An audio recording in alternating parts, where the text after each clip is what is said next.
Hi, this is Betsy Brander-Smith from Police One. I'm here with Mort Chikansky, and Morty is a retired NYP detective, first grade. And in addition to that, he's an author and a really well-traveled expert. So we're very excited to have you with us today. And what we want to focus on right now is talking about, and we talk about this a lot in the Street Survival Seminar, is the potential of suicide bombers or homicide bombers, however you want to refer to them, here in the United States. What should your average cop look for? If he sees or feels something suspicious, follow your gut. The problem is, at times we're afraid to be politically correct or incorrect, and therefore, how could we even think this or accuse this? If you see something suspicious, act on it. What are some of the things that we should be looking for when we're out, out on patrol, especially out on foot patrol or after an event has occurred, after we've gotten a tip? What should we be looking for? Well, listen, you have to first and foremost follow world events, because that could always bring up the possibility of something occurring here. Any sort of cut-up rebar, any items that could be made to make improvised explosives, anything that looks suspicious, think in terms this is a possibility.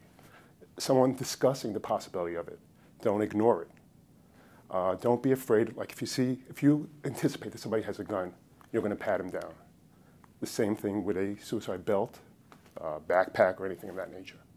Now, in a situation like that where we see somebody who's got a suspicious bag or the belt or the vest or whatever, we're obviously really hesitant to get up and touch them. How do you recommend, if we see something that we want to take action on, what's the best way tactically to respond? Well, first and foremost, get him by surprise.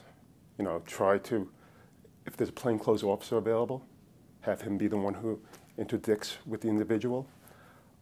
Just try to control the hands. Of course, unless he has a secondary person who is going to be the activator of the device, you want to control his hands. Now, and we've talked about this before, when you've got a suicide bomber, we want to apply that +1 rule. You're going to have probably not just one explosive device. There may be secondary devices.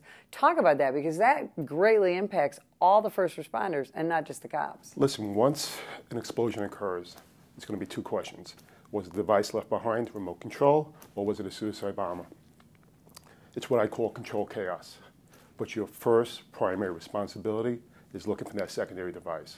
Because nothing they want more than to kill us. To kill the first responders, the policemen, the paramedics, the fire person. That would be the ultimate win. That would almost equal mass casualty to them. Now, when we, let's say we do have an explosion, and we don't know if it's a device or we don't know if it's a suicide bomb, what's the first thing we look for on the scene? The actual bomber's head. In almost every situation, and I went to 21 suicide bombings, each and every time the head detached.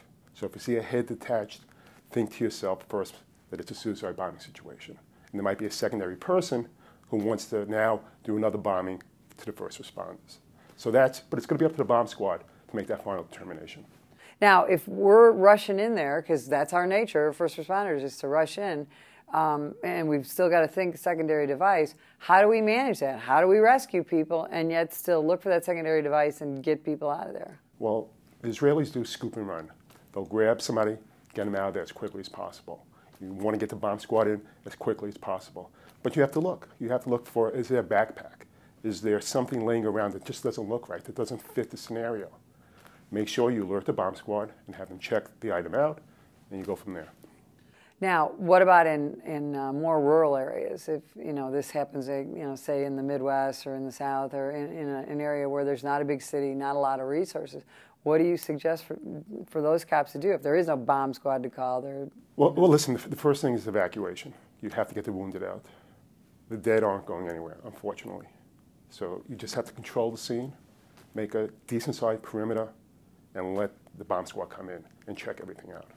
Excellent. Well, I tell you, you've given us a lot to think about, a lot of good ideas, and we really appreciate you taking the time to talk to us today. My pleasure. Thank you, Betsy.